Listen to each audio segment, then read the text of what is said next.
핫한 IT 이슈 살펴보는 이수다 시간입니다. 이번 주에 미국에서는 역대급 인수합병 딜이 터졌죠. 바로 마이크로소프트가 687억 달러, 우리 돈으로 82조 원에 달한 금액을 현금으로 지불하고 게임 회사인 액티비전 블리자드를 인수하기로 합의한 사건입니다. IT 업계 역대 최대 규모의 M&A다라고 하는데 이번 딜이 성사된 배경으로 또 메타버스가 꼽히고 있다고 하네요. 자세한 내용 알아보겠습니다. 도움 말씀 주실 매경닷컴의 김용영 기자 모셨습니다. 안녕하세요. 안녕하세요. 82조 원, 어마어마한 수준의 금액이네요. 그렇죠. 국내 네네. 코스피에서 시가총액 2위 기업인 SK 하이닉스가 시총이 91조 원 규모 정도 되니까 정말 어마어마한 건데 마이크로소프트입니다. 이처럼 막대한 금액을 지불하고 산 액티비전 블리자드는 어떤 회사일까요?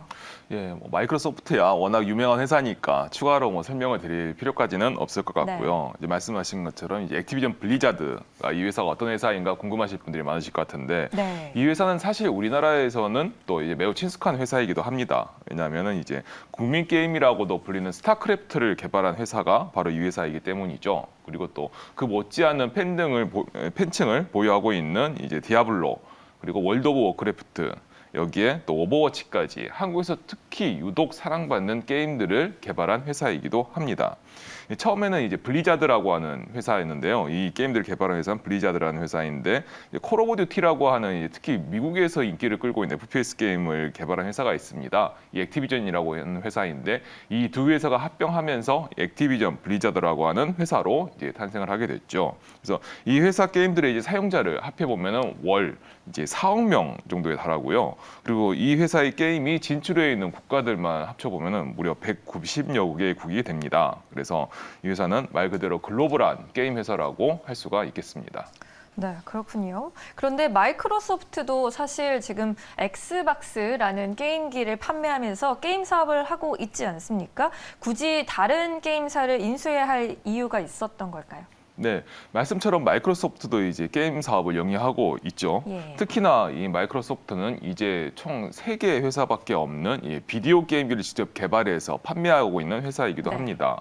이 비디오 게임기는 이제 소니의 플레이스테이션, 그리고 닌텐도의 스위치, 그리고 마이크로소프트의 엑스박스 이렇게 총 3가지가 이제 메이저 비디오 게임기라고 할 수가 있는데요.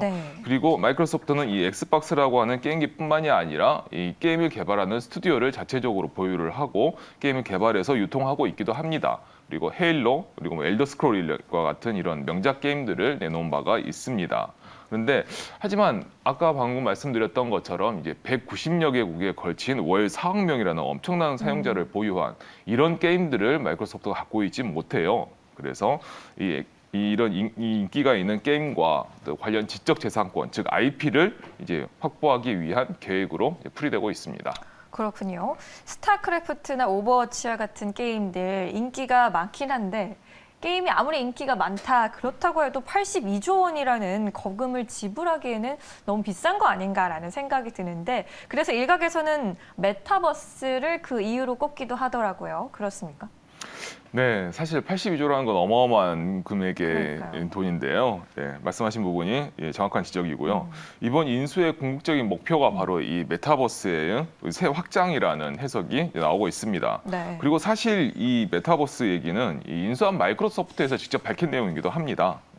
마이크로소프트의 CEO인 이제 사티아 나델라가 이번 인수를 발표하면서 액티비전 블리자드의 인수가 메타버스 플랫폼의 개발에 핵심적인 역할을 할 것이라고 직접 언급을 했어요. 그래서 바로 이 액티비전 블리자드의 게임이 마이크로소프트가 향후 내놓을 메타버스 플랫폼에서 핵심적인 역할을 맡게 될 것이라는 얘기라고 볼 수가 있고요. 그리고 우리가 메타버스를 얘기할 때 상당히 중요하게 보는 것 중에 하나가 바로 이 공간이라는 개념입니다. 즉 메타버스가 어찌 보면 아주 간략하게 얘기를 하면 디지털로 만들어진 공간이라고도 볼 수가 있는데요. 그런데 현재 이 디지털로 만들어진 공간이 가장 일반적으로 활용되는 사례가 바로 이 게임입니다. 특히 액티비전 블리자드의 대표적인 게임 중 하나인 월드 오브 워크래프트 같은 경우를 보면은 이와 같은 온라인 게임은 수많은 사용자가 동일한 공간에 모여서 컨텐츠를 즐기는 것이라고 할 수가 있기 때문입니다. 바로 이래서 이 메타버스와 이 게임 간의 이러한 유사성 때문에 이 게임의 고도화를 통해서 메타버스로까지 확장하려는 계획을 마이크로소프트가 세우고 있고 이 계획의 일환이 바로 이번 인수로 해석이 되고 있습니다. 그렇군요. 게임을 통한 메타버스 플랫폼 구축이다. 뭐 익숙한 얘기죠. 우리 이쓰다 그렇죠. 많이 보신 분들은 일전에 저희가 함께 살펴본 로블록스나 제페토를 떠올리시기도 할 것 같은데 그런데 또 이게 전부는 아니다라는 얘기도 있어요. 예, 맞습니다. 메타버스를 얘기를 할 때 대표적으로 거론되는 이제 회사들이 방금 말씀하신 이제 로블록스와 제페토와 같은 회사들이죠. 네. 근데 여기에 또 한 곳이 더 있습니다. 바로 이제 페이스북이 이제 사명을 바꾼 메타라는 메타. 회사를 들 수가 있죠. 네. 이 메타는 이제 오큘러스라고 하는 이제 가상현실 헤드셋을 통해서 이제 실감형 컨텐츠로 메타버스를 구현하려고 하고 있습니다. 마치 이제 애플처럼 디바이스, 플랫폼, 컨텐츠를 모두 아우르는 이 수직 계열화 독점 구조를 구축하려고 하는 건데요. 그런데 마이크로소프트가 바로 이와 비슷한 전략을 수립할 회사 중에 한 곳으로 꼽히고 있습니다. 마이크로소프트는 이미 이제 홀로렌즈라고 하는 이 오큘러스 퀘스트와 비슷한 유사한 VR 헤드셋을 이제 보유하고 있고요.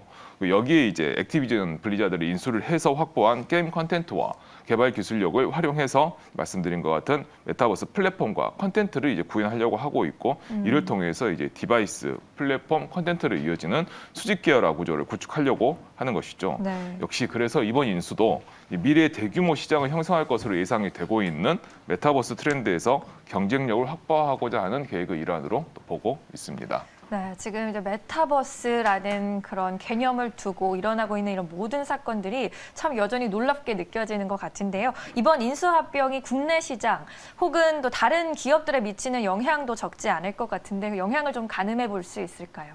네, 사실 이번 인수 합병이 가능했던 기반에는 아까 말씀드린 이 홀로렌즈를 사실 빼놓고는 생각할 수가 없습니다. 네. 이 메타버스 트렌드의 가장 시작이 바로 이 같은 기기의 보급으로 이제 시작된다고 볼 수가 있거든요. 그래서 메타에 이어서 마이크로소프트까지 이런 메타버스 전쟁에 뛰어든 이상 이와 같은 메타버스형 헤드셋이라고 이제 말을 할 수가 있을 것 같아요. 이런 헤드셋의 보급은 본격화될 수밖에 없고요. 네. 여기에 특히 우리나라에서 이제 굉장히 많은 기업들이 잘 하고 있는 첨단 부품이 더 많이 필요해질 것으로 이제 예상이 되고 있습니다. 그래서 이 부분을 좀 주목할 수 있을 것 같고요. 네. 여기에 이제 다른 빅테크 기업들의 행보에도 이번 인수합병이 큰 영향을 미칠 것으로 예상이 되고 있는데요. 단적으로 말씀드려서 애플 그리고 구글의 메타버스 행보가 더 빨라질 것으로 전망이 되고 여기 특히 이제 많은 분들이 기대를 하고 예상을 하고 있는 애플의 가상현실 헤드셋이 네. 어떻게든 올해 내에는 아마 그 모습을 살펴볼 수 있지 않을까 생각이 됩니다. 이미 애플은 스마트폰에서 이 기기와 플랫폼과 컨텐츠라고 하는 수직 계열화의 위력을 극명하게 보여준 바 있거든요. 이 같은 애플이 메타버스에서 그냥 손가락만 빨고 있지만은 않을 것으로 예상이 됩니다. 네, 그러네요. 바야흐로 메타버스 전쟁이 정말 본격화한 것으로 보입니다. 그만큼 투자도 많이 이루어지고 있고요. 하지만 전쟁의 승패는 보급이 좌우한다라는 말이 있듯이 우리나라가 보급선을 꽉 틀어잡아서 가장 높은 부가가치를 창출할 수 있기를 기대해 보겠습니다. 지금까지 이수다였습니다. 오늘도 말씀 고맙습니다. 감사합니다.